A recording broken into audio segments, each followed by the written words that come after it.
So we now have a Christopher Nolan World War II film. Even just saying that, it sounds like we're swinging for the Oscar fences. So let's talk about it.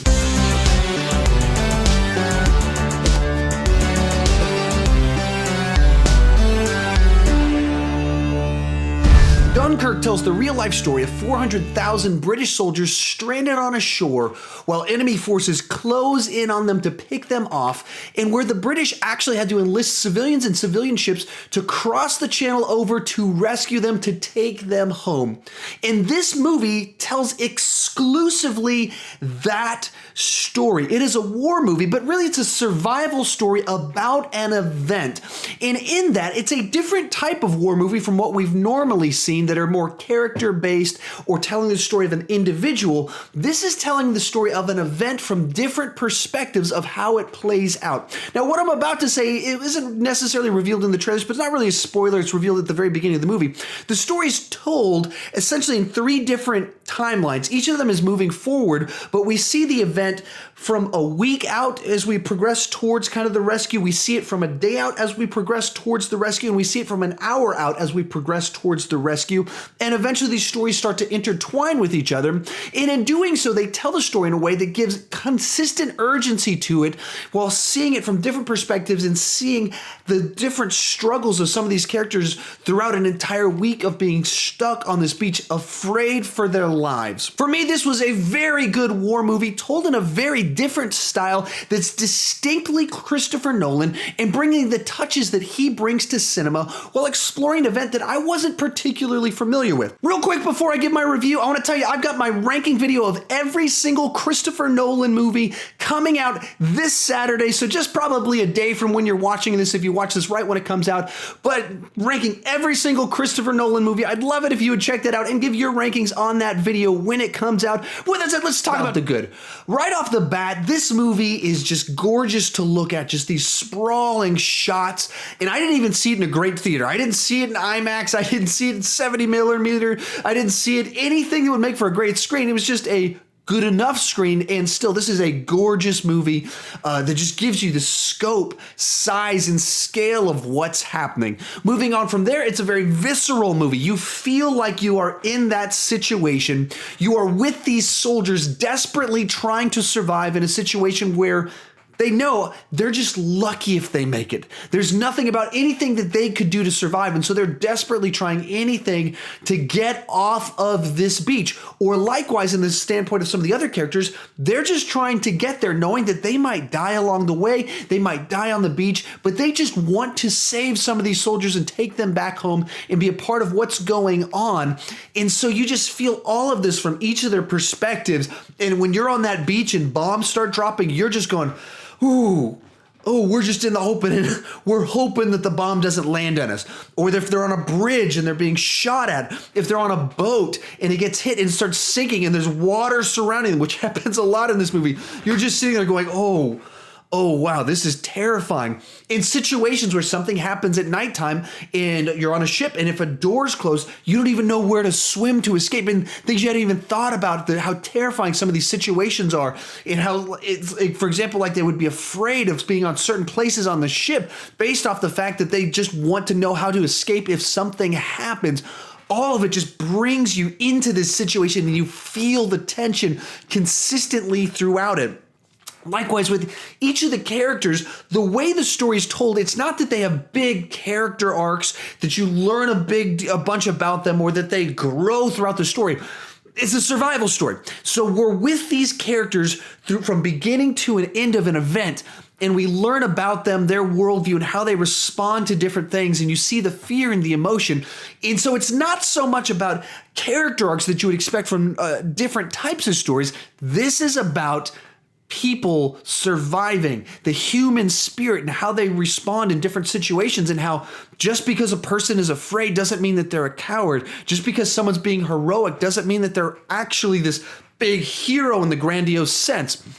And it's exploring these ideas about war and the way we think about it, and the way we romanticize it. And I think that's why some people kind of have some issues with the movie, in that it's kind of de-romanticizing war. It's taking away all the sort of gloss that we see in most movies, and you're just kind of seeing people in a situation where they're not chatting. We're not having this big heroic arc where someone does something heroic for the most part. You just have people trying to do the right thing, or just trying to survive, or desperately looking out as their soldiers afraid of what's happening. You're just exploring humanity through the perspective of these different people in these different situations, in the people that do things that you think, you're a coward. But at the same time, the movie explores that and goes, no, they just want to live. And they're desperate, and they've gone through this for a period of time, and I'm just sitting here watching a movie. I wouldn't do anything different if I was in their situation. They're desperately trying to get away, and some people are desperately trying to go to Dunkirk. And you understand each one of these perspectives as to why they are the way they are. And it's a unique way to do a war movie, that in certain aspects of it are told essentially in real time, and parts of it are told essentially over the span of about a week.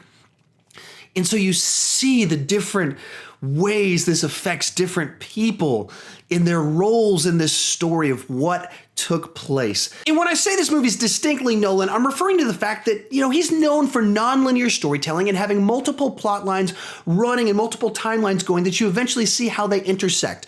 Once again, he finds a way to brilliantly use this technique with this story, and essentially because we need the span of time to really understand what the soldiers on the beach have been going through, but you need the urgency of the dogfight, and you need the timeline and the hope of the people trying to rescue them and understand where they're coming from. And using these three different timelines and techniques brings all these elements together to where you have powerful moments of realization of what certain people have been going through, as well as being able to see everything that's kind of happening while having that sense of urgency as it happens. Now, if we're going to talk about negatives, I don't really have any big overarching negatives to the film. There's one plot point involving the boat scenario with the guy going to try and rescue people that it's a major thing in it that I didn't particularly care for the way it played out. It felt a little bit too melodrama-y in this one particular major plot point in that.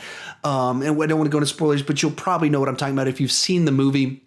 That was probably the thing I enjoyed the least about the movies, the way that particular thing played out and kind of where it kind of heads.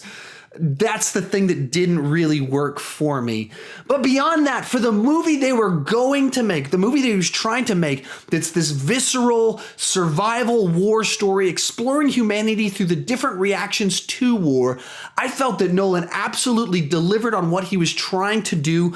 The way it's cut with the different storylines gives an urgency while giving these little twists and reveals and little moments where you go, oh, I see how this fits together. Oh, I see why this person is like this. Oh, I see where this is going.